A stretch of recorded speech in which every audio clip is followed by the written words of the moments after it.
Good evening, dear student. Till now, you have studied about rules for image formation by concave mirror, and also we have studied about the image formation by concave mirror. So today's class is reserved for the rules for image formation by concave mirror and ray diagram. So let us start one by one. So dear student, as we studied the rule of image formation by concave mirror, so here also the first rule says a ray which is parallel to principal axis after reflection, that is reflected ray, we feel that it is coming from focus.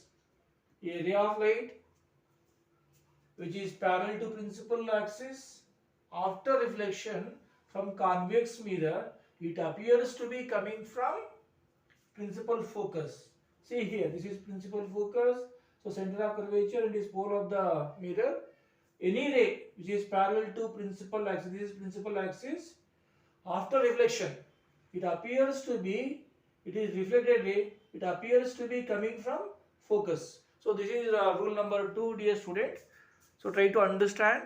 Welcome back, dear my student. A ray, so what rule number 2 says means a ray. So a ray which is going toward the center of curvature is reflected back on the same path. A ray which is going toward the center of curvature is reflected back along the same path. So this is rule number 2. So try to keep this definition in mind and also this ray diagram. So these ray diagrams and these rules will make you to draw ray diagram very easily.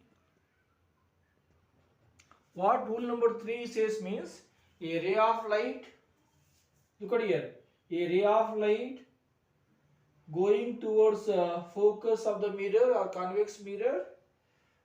So after reflection, see after reflection, this ray will become parallel to principal axis. This is what rule number 3. A ray of light which is going towards the focus after reflection becomes parallel to principal axis. What rule number 4 says means a ray of light which is incident at pole of the mirror after reflection makes equal angle with the principal axis. See, this is the incident ray, this is the reflected ray.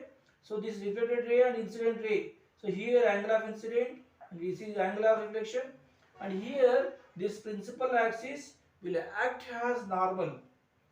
So this is what rule number 4. So while drawing a ray diagram, so try to avoid this rule number 4.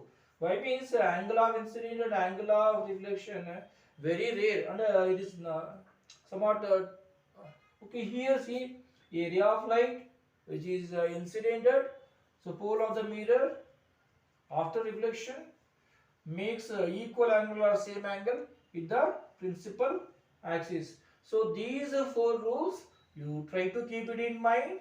No, you have to keep it in mind while for drawing a ray diagram when we form images. So here, so these 4 rules will help you to understand the concept. So try to keep it in mind. So don't forget, dear student.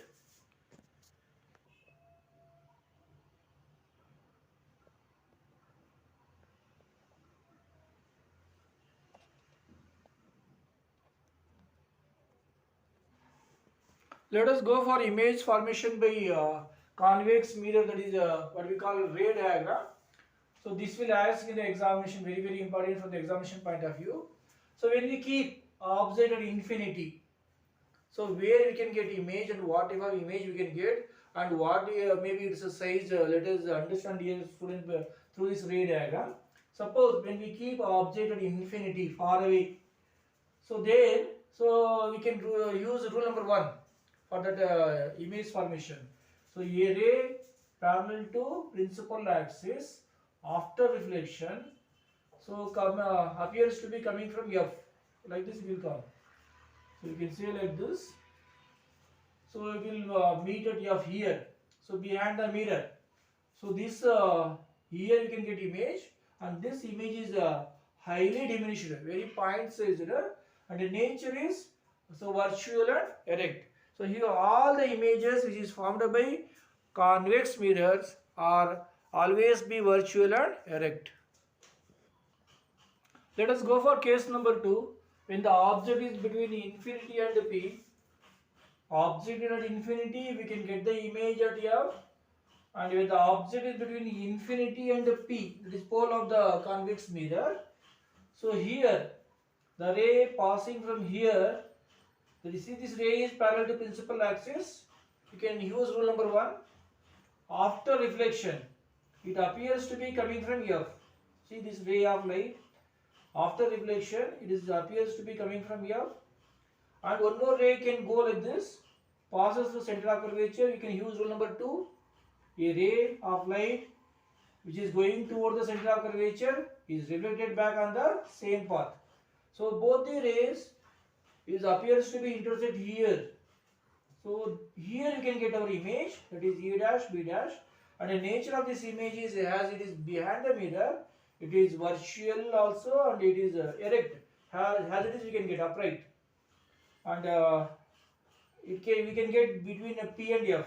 Usually we can get P and between P and F when the object is between infinity and P. So these points try to keep in mind, dear student. So size of the image is so it has very small. We can say it is diminished like that. So try to keep this table in mind, dear students. See here, when this is object position, this image position. So size of image, the nature of image. When the object is at infinity, we can get at image at F, that is behind the mirror. So size of the image is highly diminished or point sized, and the nature is always virtual and direct. When the object is between infinity and the pole of the mirror, we can get image at between P and F, that is behind the mirror, and it is size is diminished, and nature of the image is virtual and direct. So only in this convex mirror, we can use only two cases, that is when the object is at infinity far away, we can get image at F, that is very small, that is point size or highly diminished. So nature is always virtual and direct.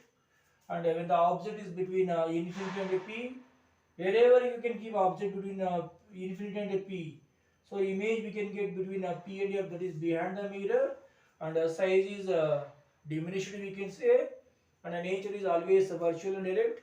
So these two ray diagram will help you to understand the concept. So try to understand, dear student. After understand, so try to subscribe this channel.